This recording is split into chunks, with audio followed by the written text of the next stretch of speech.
Hey guys, welcome back for another episode of the Suited Shootist. Happy Thanksgiving. Hopefully all the social and or chemical hangovers are already past at this point. And so what I'm going to do this week is I want to talk about an interesting little experience that I had when I was at Rogers Shooting School a couple weeks back. If you follow the Facebook and the Instagram, I put a post up about a rather confounding malfunction that I had run into. And it was a very interesting set of circumstances. So just to kind of jump into it. Day one, I ran my actual carry rig. So the Filster Enigma, my Gen 5 Glock, and all that jazz. For the rest of the week, I ran my training gun, which it's a Gen 3. It's got the same bore sight treatment on it, so it handles and performs effectively the same. I'm not a high volume shooter, but I do subscribe to the idea that if you are going to train on a, regular basis, you should probably have a dedicated training pistol so you don't put a whole lot of unnecessary miles on your carry gun. But they're set up identically. They both have the striker control device. They both have a Overwatch OEM polydat trigger and the Ghost Evo Elite disconnector to give me kind of that, I prefer a rolling break without a hard wall. So, yeah.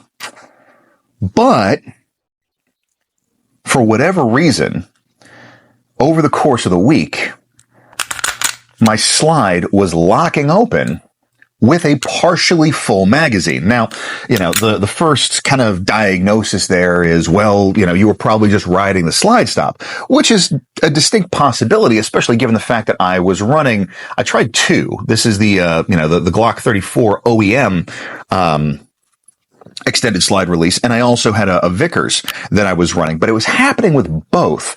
And, the initial thought was, well, are you just riding the slide stop?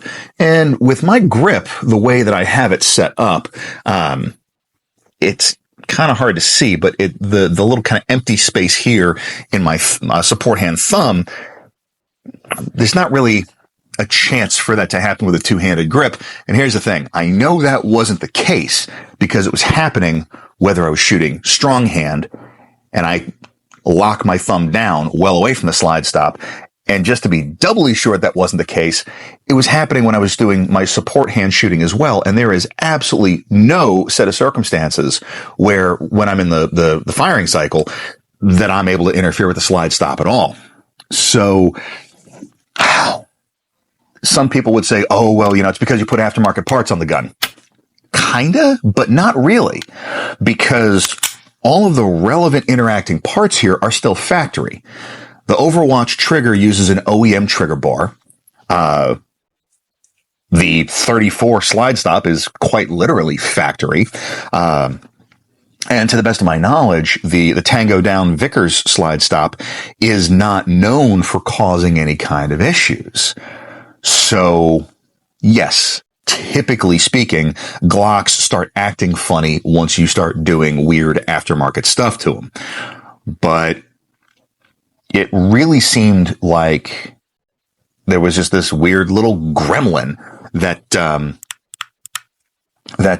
was raising his head to the point where Thursday, I think it was either Thursday or Friday, I can't remember specifically, Bill Rogers himself was gracious enough to take this gun apart.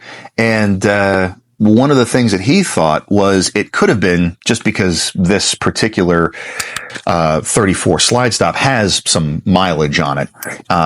He theorized it could be the spring tension that was just not keeping it in the down position. So he bent it a little bit. It certainly helped to kind of reduce the hiccups that I was having. Didn't eliminate them entirely. Once the entire week had concluded, as we're walking to the cars, Rick Remington, who's a friend of mine out on the Pacific Northwest and a exceptional instructor, exceptional shooter, was like, hey, so what was the issue you were having? And so I laid it out to him. He's like, what ammunition were you shooting? And for the whole week, I was shooting Federal Syntech, mostly because When you go to Rogers on their website, they strongly recommend not to shoot full metal jacket ammunition, and they specifically call for plated ammunition. Reason being is that closest target's only 7 yards away, and when you're shooting steel at 7 yards away, there's a much greater increase in potential spalling. So they recommend the plated stuff just to reduce the safety issues, because if you're shooting FMJ, you're catching jacket pretty much all week, and it's not a pleasant experience either for you or for the poor bastard who's kind of looking over your shoulder and scoring you. So that is why they eschew the use of FMJ ammo, and Syntech was the most cost-effective route that I was able to find. Interestingly enough, though, what Rick observed was it's not uncommon for that bullet profile to interfere with the kind of little, lug toggle, whatever the technical term is, on the slide stop that is generally activated by the magazine follower. And so, when I got home, I took the gun apart, took the slide off, put a mag in, and just kind of started fiddling with it. And, I wasn't able to completely replicate the issue because I wasn't doing it in live fire, but, I could definitely see how that issue could manifest. And, it was just surprising because there's a ton of experience, on the Rogers range. And I have this weird ability to be the first test case for some bizarre outlier that people have never seen before. So it was surprising.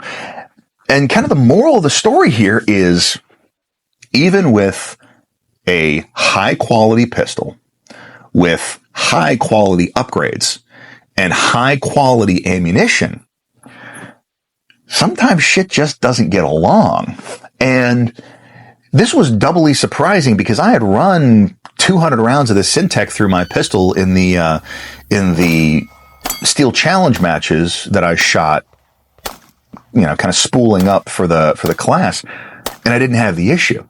So it happened with factory mags. It happened with Magpul mags. It happened with, actually, no, I don't think it might have happened with like the couple of gamer mags that I have with like +3 extensions on them.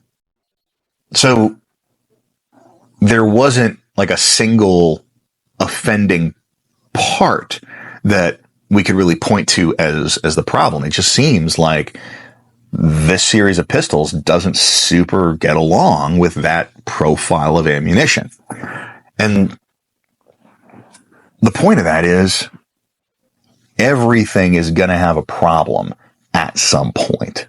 And so regardless of what it is that you shoot, whether you're shooting a staccato or whether you're shooting a Taurus, anything in between, you want those failures to happen.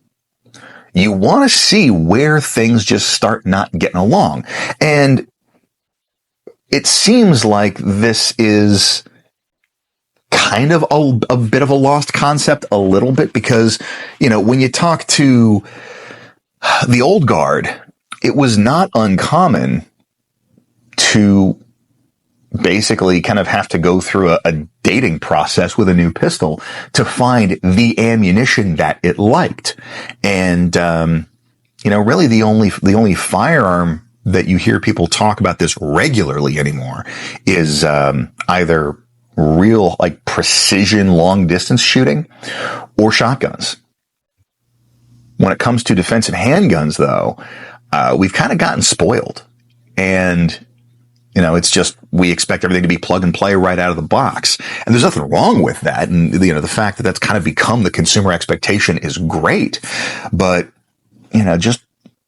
I think it is worth, going back to some of the old magic, as it were. And, remembering that, these pistols are still to a degree going to have personalities.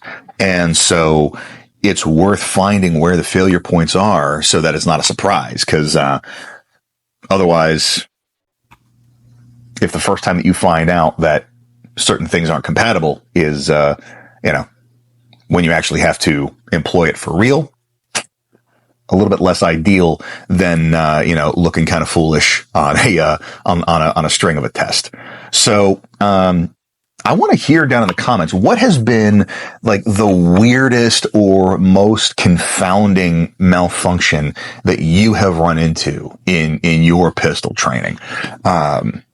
Because number one, it's going to make for a fun story. Number two, it's good for engagement, but also it'll be good to kind of help recompile some of this stuff. So yeah, let me know what you guys think, because once I put this out there on Instagram and Facebook, a few people were like, yeah, I've had issues with that as well. So it was a surprise to me, and apparently a more prevalent issue than I was aware of. So let's hear your stories. Other than that, hope it is a fantastic week. Stay dangerous. Stay sharp.